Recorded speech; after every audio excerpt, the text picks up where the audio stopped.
नमस्कार. नेमकं काय झालंय? कालपासून आपण पाहतोय, तुम्ही वारंवार येताय, छाननीमध्ये काय घोळ झालाय, फॉर्म भरताना काय घोळ झालाय, नेमकं काय सांगाल याच्यावर? ॲक्च्युली झालंय काय, फॉर्म भरताना राहुल जाधव यांनी व निखिल बोराडे यांनी दोन दोन ए बी फॉर्म दिले ते.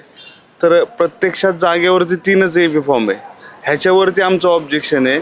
जर तुम्ही एका पक्षाचे आधीच दोन दोन ए बी फॉर्म देताय, ते देऊन सुद्धा की बाबा जागेवरती एक फॉर्म कुठं गेला मग ही आणि ते फॉर्म जे दिलेत, काही 2 फॉर्म त्यांनी जे वेळेच्या आधी दिलेत आणि नंतरचे 2 फॉर्म हे वेळेनंतर दिलेत, पण त्यातला एक फॉर्म गायब आहे. ह्याच्यावरती आमचं ऑब्जेक्शन आहे.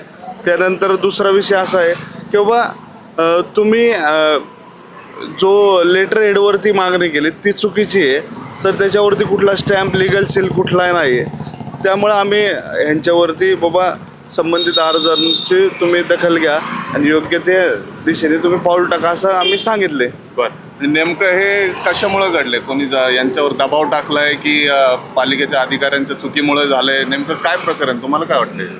ॲक्च्युली दबाव तर तुम्हाला सगळ्यांना माहिती आहे काय परिस्थिती इथली. हे सगळं होत असताना मला एकच सांगायचं आहे, प्रशासकीय प्रक्रिया ही प्रशासनाच्या पद्धतीने व्हायला पाहिजे. आता खरं तर आम्हाला इथं थांबायला वेळ नाही, आम्हाला आमचा प्रचार करायचा आहे. जे काय होईल त्यांनी निर्णय योग्य द्यावा ही आमची अपेक्षा आहे. कालपासून आम्ही त्यांच्या मागं लागलो आहे, परंतु आमच्याकडनं त्यांना कुठलेही पेपर मागितले ते काय आम्ही कमी पडून दिले नाही. आता समोरच्या पार्टीने काय जमा केले आणि कसे उत्तर देतात त्याच्यावरती निर्णय देतील. बस, फॉर्म भरताना त्यांनी बरोबर भरले होते, त्याच्यानंतर हे झालंय असं म्हणणं आहे का तुमचं? फुटे ॲक्च्युली त्यांनी आम्हाला जे CCTV फुटेज दिलेत त्यात जो टायमिंग आम्ही सांगतोय फॉर्म भरायचा, त्या टायमिंगचे फुटेजच त्यात नाही आहे. त्यानंतर रात्री 7 ते 12 या दरम्यान जो कारभार झाला आहे ह्याचे फुटेज आम्ही मागितले, ते फुटेज पण आम्हाला द्यायला तयार नाही आहे. सगळं होत असताना शासनाने योग्य निर्णय घ्यावा. उमेदवार आमचं म्हणणं नाही त्यांची उमेदवारी रद्द करा, पण जो ज्या गटात आहे ना त्या गटात टाका. अच्छा, म्हणजे राहुल जाधव यांचा ड गटात फॉर्म होता, निखिल बोराडे यांचा क गटात होता, त्या गटात आहे असं ठेवा. आमचं म्हणणंच नाही तो बदली करा. परिस्थिती खरं तर अधिकाऱ्यांनी पण ती समजली पाहिजे. ह्या गोष्टी होतात त्या चुकीच्या होतात. बरं, काही चुकीचं झालं तर जनता ठरवणार आहे यांचं काय होणार आहे ते. त्यामुळं आम्ही निश्चित आहे, आम्हाला लोकांचे एवढे फोन येत आहेत. काल तर कमीत कमी 2-3 हजार आमचे सगळे सहकारी इथं होते, महिला होत्या. तर हे होत असताना सगळ्यांना कळतं की व एक बाजू जरी समजा इथं जरी चुकीचं होतंय तरी जनता आपल्याबरोबर आहे. फॉर्म आलटीपलटीच्या पलीकडे हे काही करू शकत नाही. पण मुद्दा एकच आहे, निश्चित आमचा विजय निश्चित आहे. पॅनल कसा राहिला आम्हाला तर काही फरक पडत नाही. त्यामुळे निश्चित आम्ही ताकदीने पुढे जाऊन विजय होऊ. काय सांगतो? विषय असा आहे की आम्ही त्यांना फुटेज मागितले होते, कारण की आम्ही ज्यावेळेस ए बी फॉर्म भरले त्याच्या अगोदर त्यांनी 3 मिनटं आमच्या अगोदर ए बी फॉर्म सबमिट केले ते. साहजिक आहे, जर तुमच्या पुढे एखादा पेपर लिहितोय त्या पेपरवर काय लिहिलं जाते ते तुम्हाला दिसते, किती ए बी फॉर्म भरताय दिसलं जाते. आमचे फोटो आहेत त्यांच्याकडे, आम्ही photo A B form submit करताना आणि आमच्या अगोदरचे 2 मिनटं त्यांनी ए बी फॉर्म भरले, त्याचे फोटो नाही आहे, फुटेज नाही आहे. याचा अर्थ तुम्ही गैरकारभार केला आहे. आणि तुम्ही तिथले जे आम्हाला बघायचं आहे चाकण चौक, तुम्ही दाखवता तळेगाव चौक. अशा पद्धतीने काम आहे. सगळ्यांनी दुपारी 3 नंतर रात्री 7 नंतर हा कारभार केलेला आहे, गोलमाल केलेलं आहे. त्यांनी तिथल्या CCTV फुटेजमध्ये कुठलीच आमचं रेकॉर्डिंग देत नाही आहे, खोटं बोलतात. ते पेन ड्राईव्ह देतो, हे करतो, ते कुठल्याही प्रकारचं त्या ठिकाणी काम करत नाही आहे. आणि त्याच्यावरतीच ना म्हणजे ना जे त्यांनी लेटर हॅड दिलं आहे ते चुकीच्या पद्धतीने दिलेलं आहे. त्यांचा राहुल जाधव यांचा 100% फॉर्म बादच झाला पाहिजे. कारण की जर 3 नंतर रात्रीच्या दुपारी 3 नंतर पेपर सबमिट केल्यानंतर तुम्ही पेपर जमा केले, कारण की आमचं पूर्ण आक्षेप आहे, जर तुम्ही म्हणता अगोदर सबमिट केले फोटो दाखवा. साहजिक किरकोळ मागणी, आणि तुम्ही फोटो देत नाही हे नाही. आणि आम्ही त्यांना दाखवतो महिलांचे ना फॉर्म भरताना आम्हाला शूटिंग दाखवली जाते. मग त्यांनी तुम्ही म्हणताना 2दा ए बी फॉर्म भरला, त्यांनी पत्र जोडलं, तुम्ही शूटिंग द्या, फोटो द्या.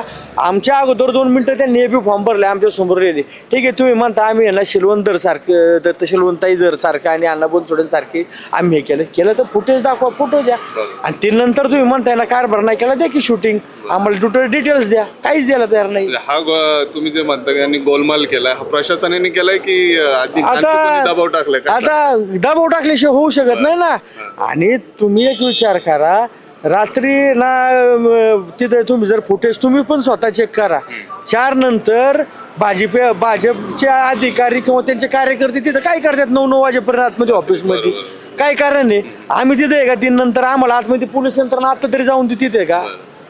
मग कायदा कानून आहे का नाही त्यांच्यासाठी? काय जनता तुमच्याकडून आमच्या बाजूने आहो. तुम्हाला सांगतो असं वातावरण झाले, राहुल जाधव गाभारला रडत होता 2 दिवस. अच्छा, हो रडतोय ते आता. बर, आता आलेलं नाही ते काय झालंय ते रडत बसलाय. अच्छा. नाही, आणि याच्यामध्ये कसं आहे सर, माहिती आहे का? कॉशी ज्युडिशियलची जी आहे ना, कॉशी ज्युडिशियलची प्रोसिजर प्रॉपर फॉलो केली गेली नाही आहे. हे बघा, जर आपण जे आहे ना रिटेनिंग ऑफिसर जे आहेत ना, यांची मुळात रिस्पॉन्सिबिलिटी काय आहे की जर एखाद्या फॉर्मवरती जर हरकत घेतली असेल तर ती हरकतीचा नॅचरल जस्टिसप्रमाणे दोन्ही लोकांना तुम्ही संधी द्यायला पाहिजे. मुळात इथे जे आहे ना प्रॉपर संधी दिली गेली नाही. काय ज्या गोष्टीसाठी आक्षेप घेतला गेला होता ना, तर ते आक्षेप हा सॅटिस्फाईड त्यांनी केलेला नाही आहे. मुळात जो हे बघा साहेब, जर ज्या पक्षांचं आत्ता तिथं लेटर हेड आहे ना, तर ते लेटर हेड बघा राष्ट्रीय पक्ष येतो, त्याच्यावरती सील नाही आहे. मला सांगा, जर सील नसेल तर ते ऑथेंटिकेशन आपण ग्राह्य धरू शकतो का? तर ते ग्राह्य होऊ शकत नाही आहे. मग ह्या मायनर गोष्टी असताना जर तुमचा इनकम्प्लीट फॉर्म जर असेल तर तो कसा ग्राह्य धरला जाऊ शकतो? मग याच्यावरून तुम्ही समजून घ्या ना सर की प्रोसेस प्रॉपर. आम्ही इव्हन साहेबांना तेच सांगत होतो की साहेब तुम्ही कॉशी ज्युडिशियल प्रोसेस फॉलो करा. नॅचरल जस्टिसप्रमाणे हरकत घेणाऱ्या लोकांना तुम्ही न्याय देणं गरजेचं आहे आणि न्यूट्रल भूमिकेत असणं गरजेचं आहे. पण ही तर फॉलो केलं गेलं नाही आहे सर. तुमचं नाव सांगा. मी ॲडव्होकेट गौतम प्रल्हाद कडूक. मी हे 2 उमेदवार जे आहेत, वसंत शेठ बोराटे आणि आमच्या विशाल शेठ आहेर, यांच्या वतीने इथं आर्ग्युमेंट केलेलं आहे. तर आमची मागणी जी आहे ना, तर त्यांनी फक्त ऐकून घेतलेली आहे. आम्ही वारंवार त्यांना तेच सांगतो. आम्ही इवन रात्रभर म्हणजे रात्री अगदी 11:15 वाजेपर्यंत इथं लोक बसलेले होते. आम्ही पूर्णपणे त्यांना सहकार्य केलेलं आहे साहेब. त्यांनी आम्हाला 2 तास बाहेर बसून ठेवलं, आम्ही 2 तास थांबलो. पण मी वारंवार त्यांना एकच विनंती करीत होतो की साहेब तुम्ही कॉशी ज्युडिशियल प्रमाणे जी काय प्रोसिजर आहे तुम्ही नॅचरल जस्टिस करा.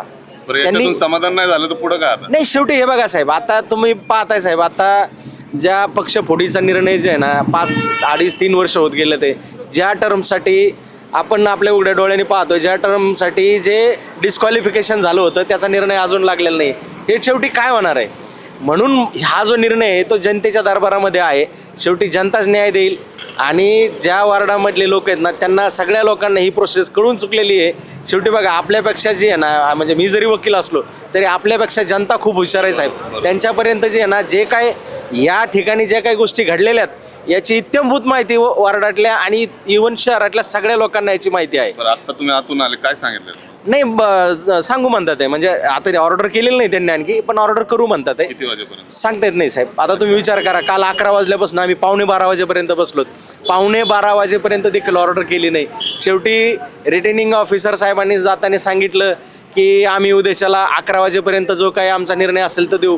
हे बघा, कायद्यामध्ये जर तुम्ही बघितलं ना साहेब, तर जे तुमचं प्रकरण 4च्या 2.2 प्रमाणे रिटेनिंग, आता ह्या ड्युटीज मी त्यांना सांगणं जरुरी नाही आहे, म्हणजे गरजेचं नाही, पण ते त्यांच्या ड्युटीज त्यांना माहिती पाहिजेत, त्यांच्या रोल्स अँड रिस्पॉन्सिबिलिटी. प्रकरण 4च्या 2.2 प्रमाणे त्यांनी जे रिटेनिंग ऑफिसर आहे त्याला हायर ऑथॉरिटी आहे, त्यांनी त्याच्या 2.2च्या प्रकरणामध्ये स्पष्ट निर्देश असे आहेत की तुम्ही वरिष्ठांना संबंधित प्रकरणात इलेक्शनचे जे कोणी वरिष्ठ अधिकारी त्यांचा निर्णयाची वाट न पाहता सद्य परिस्थिती जे काय असेल त्याच्याप्रमाणे तुम्ही तात्काळ निर्णय देणं हे कायद्यामध्ये साहेब, आणि इथं फॉलो केलं जात नाही. खेळवलं जाते. ॲब्सोल्युटली करेक्ट साहेब. हे आपण उघड्या डोळ्याने बघणं गरजेचं आहे. ठीक आहे, धन्यवाद सर.